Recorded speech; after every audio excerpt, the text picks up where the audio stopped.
विकास जी, हरियाणा से। नशीर श्री हरिवंश महाराज जी, आपके चरणों में कोटि कोटि प्रणाम।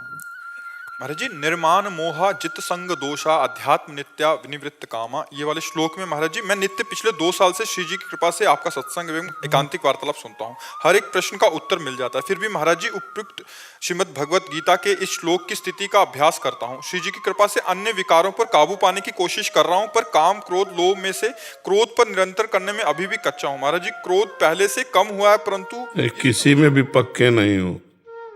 हम इसलिए कह रहे हैं कि कहीं अहम न कर लेना कि काम विजयी हो गया हो, लोभ विजयी हो गया हो। बड़े बड़े भगवत अवतारों को ये विघ्न पहुंचाने की ताकत रखता है काम। देवर्षि नारद जी भगवत अवतार हैं, फिर भी काम मोहित हो गए। तो हमें लगता है कि हमको भगवान की शरणागति पर ध्यान देना चाहिए कि मैं प्रभु की शरण में हूँ, इसलिए मुझे नहीं सताता। मैं प्रभु की शरण में हूँ। कहीं अहंकार बकाया रह गया है तो अभी क्रोध आ रहा है। अहम पे चोट पहुंचती तभी तो क्रोध आता है।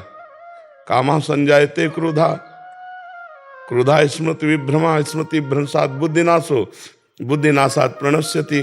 कोई कामना में बाधा पड़ती तभी क्रोध आता है। प्रतिकूल परिस्थिति में क्रोध आता है, अनुकूल परिस्थिति में थोड़ी आता है। तो अनुकूल और प्रतिकूल परिस्थिति का बोध हो रहा तो निर्माण मोहा जित संग दोषा कहाँ है।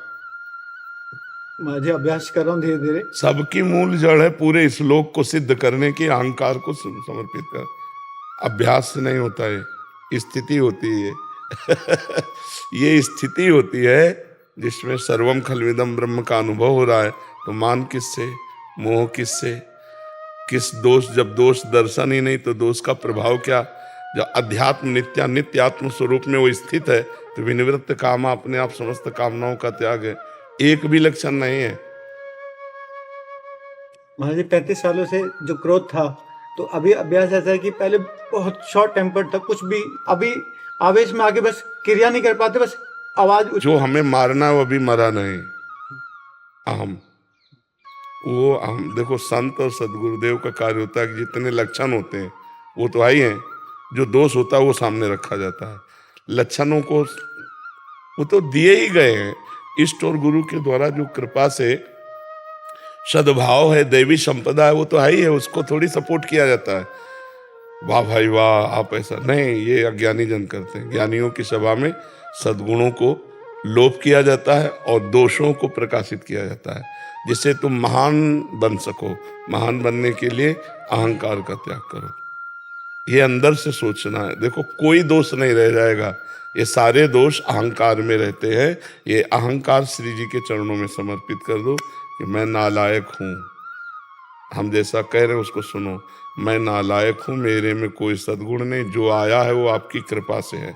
और हे नाथ, जो कुछ आएगा वो आपकी कृपा से आएगा। मैं तो सिर्फ आपकी शरण में हूँ।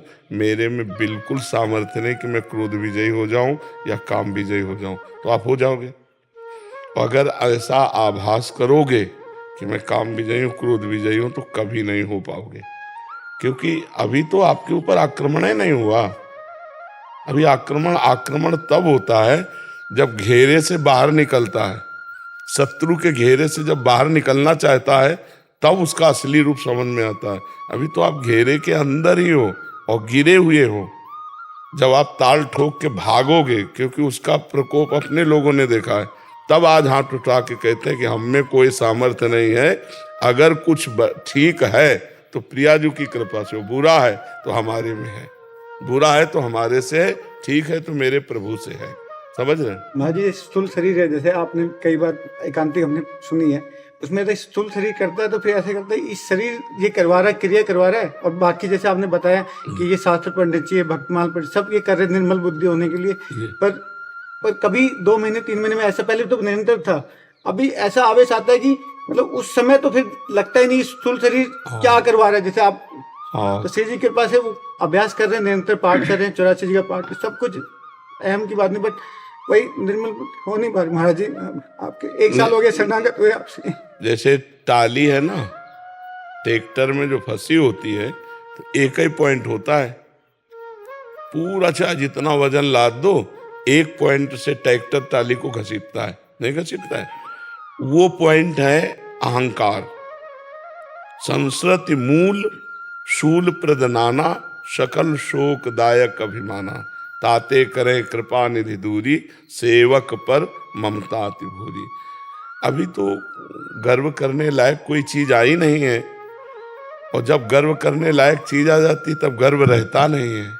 तो हमको चाहिए कि जो सद्गुण अपने हृदय में दिखाई दें उनको इष्ट कृपा और गुरु कृपा माने, और जो दुर्गुण दिखाई दें उनकी चर्चा हमें करनी कि इनको हम कैसे दूर करें।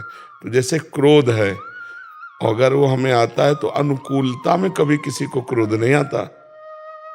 हमारी मान्यता, हमारी कामना, हमारी चाहत के जब प्रतिकूल बात होगी तो हमें क्रोध आ जाएगा। तो प्रतिकूल जो बात कर रहा है वो है कौन? मेरा प्रभु है, चाहे वो पत्नी हो, चाहे वो पुत्र हो, चाहे वो कोई हो।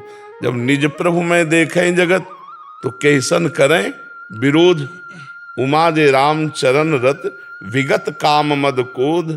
तो निज प्रभु में देखें जगत तो कैसन करें विरोध। अगर हम सब जगह अपने प्रभु को देखने लगे तो हमारा गुस्सा शांत हो जाएगा कि मेरे प्रभु ये मुझे गुस्सा दिलाने के लिए लीला करने पर मैं गुस्सा करूंगा नहीं। हे पत्नी स्वरूप में प्रभु, हे पुत्र स्वरूप में प्रभु, हे समाज रूप में प्रभु, अब आप चाहे जितना मुझे गुस्सा दिलाओ, मैं आपके चरणों का दास हूँ, मैं कभी आपसे गुस्सा नहीं होऊंगा। ठीक हो जाएगा गुस्सा। आपके सामने प्रतिज्ञा ले तो महाराज जी आज के बाद मैं कभी नहीं करूँगा। हाँ, जब गुस्सा आवे तो मौन हो जाओ और तुम हमारा ध्यान करने लगो कि हम बात करके आए हैं गुरु से कि आज के बाद क्रोध नहीं करेंगे। आपने शरणागत में 1 साल हुआ है आज, आप कृपा कीजिए महाराज जी। ठीक। आज बसंत पंचमी भी है। रंगो प्रियालाल के रंग में काम क्रोध के रंग को त्याग करो, है नहीं? हाँ।